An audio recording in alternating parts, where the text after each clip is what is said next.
पाकिस्तान में अगर आप इमरान खान को ब्लैकमेलिंग से बचाना चाहते हैं, अगर आप चाहते हैं कि इमरान खान आपकी जरूरतों, ख्वाहिशों, कौम की उमंगों के मुताबिक एक मजबूत हुकूमत बनाए, एहतसाब के लिए कानून बनाए, तो उसके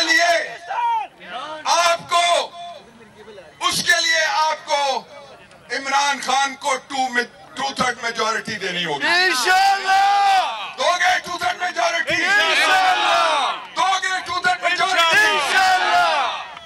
आई पीटीआई, आई पीटीआई, 2/3 पीटीआई, 2/3 पीटीआई अगर दोगे और इंशाअल्लाह दोगे तो इंशाअल्लाह जितने भी इन्होंने कवानीन बनाए हैं अपने आप को एनआरओ देने के लिए, हम आएंगे, वो हवा में उड़ जाएंगे इंशाअल्लाह। सियासत का शान आया, सियासत का शान आया। दूसरा, एक दोस्त कह रहा है नैब का हवाला, एनआरओ का हवाला दो। जिन्होंने उड़ाए हैं, जिन्होंने उड़वाए हैं, जिन्होंने इन कवानीन के साथ खिलवाड़ किया है। और दूसरा मैं कहना चाहता हूं आपको, दूसरी तब्दीली ये आएगी कानून और आइन की दुनिया में। कैसे आएगी मैं आपको बताता हूं। यहाँ पेरेंट्स हुए हैं, बुजुर्गों के तहफ़्फ़ुज़ का कानून इमरान खान ने बनाया। यहाँ बच्चों के खिलाफ जराइम, उनको रोकने का कानून इमरान खान ने बनाया। यहाँ बहनें बैठी हुई हैं, घरेलू तशद्दुद को रोकने का कानून इमरान खान ने बनाया।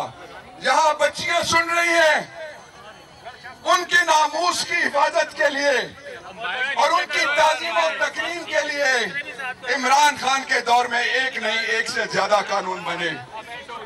और इमरान खान के दौर में पहली दफा कौमी असेंबली ने, अब ये तो खड़ा होता है, जब ये बीमार होने की एक्टिंग करता था तब ये कहता था कि मेरी कमर में दर्द है। आज वो दर्द वाली बेदर्दी कमरिया मटका मटका के उछल रहा था और कहता क्या था, आज क्या कहा उसने, वो कहता है सीडीए कानूनी इदारा है, वो नहीं होगा, ये जाने वाला है इंशाअल्लाह। और वो कहता है, क्या कहता है, दो बातें कहता है। एक बात कहता है कि मैंने कौम पे बड़ा एहसान किया, मैंने हुकूमत संभाली। हाँ, तुमने हुकूमत संभाली, कहा गया था डॉलर 100 रुपए का हुआ, क्या हो गया? 250। तुमने कहा था पेट्रोल सस्ता करूंगा, आज दुनिया में सबसे सस्ता पेट्रोल है, पाकिस्तान में सबसे महंगा पेट्रोल है। क्या पेट्रोल सस्ता हुआ? नहीं। तुमने कहा था ओ खानदाने दरोग गोवा, कभी तो दरोग गोई छोड़ दो, कभी तो गल या चोरी छोड़ दो, कभी तो ठगी और गंडकपी छोड़ दो। तुमने कहा था पाकिस्तान के लोगों को कि मैं आऊंगा तो कीमतें नीचे लेके आऊंगा, नहीं आई।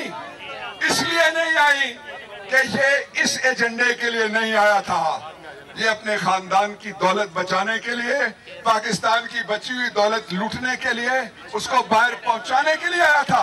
आखिरी बात मैं करने लगा हूं, आखिरी बात यह है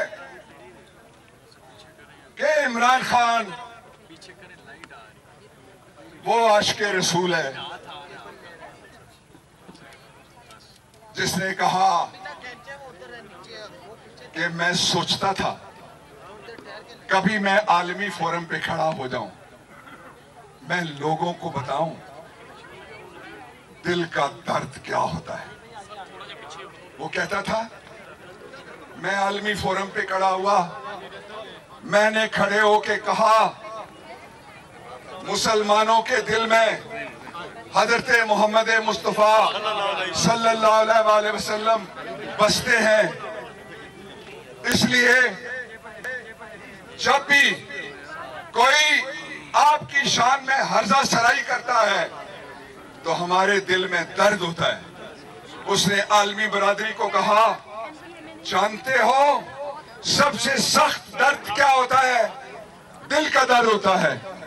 इसीलिए उसके जाने के बाद जो दिल का दर्द देने वालों के हमदर्द थे, उन बेदर्दों ने बड़ी बेदर्दी और बेशर्मी और बेगैरती के साथ फलस्तीन को छोड़ के, हमारे पासपोर्ट में लिखा हुआ है कोई इस्राइल नहीं जा सकता, उन्होंने इस्राइल वफद भेजा जिसमें सरकारी आदमी शामिल था।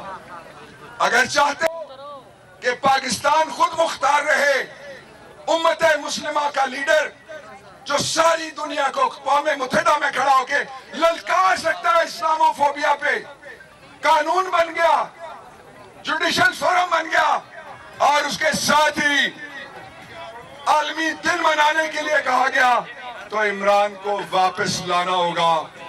और आखिरी बात मैंने कही थी, वो आप सबके दिल की बात है। कैमरे की तरफ देखने की बजाय आप सारे एक नारा लगाएं। मैं वो नारा आपको लगवाता हूं, कौन बचाएगा पाकिस्तान? इमरान खान। कौन बचाएगा पाकिस्तान? कौन बचाएगा पाकिस्तान? इमरान खान। और इम्पोर्टेंट तुम्हारे लिए है, गिरती हुई दीवार को,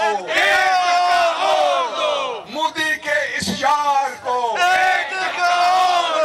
चोरों के सरदार को, आई आई PTI, 2/3 PTI, आई 2/3 PTI, आई 2/3 PTI। पाकिस्तान जिंदाबाद। आप सारे पाइंदा।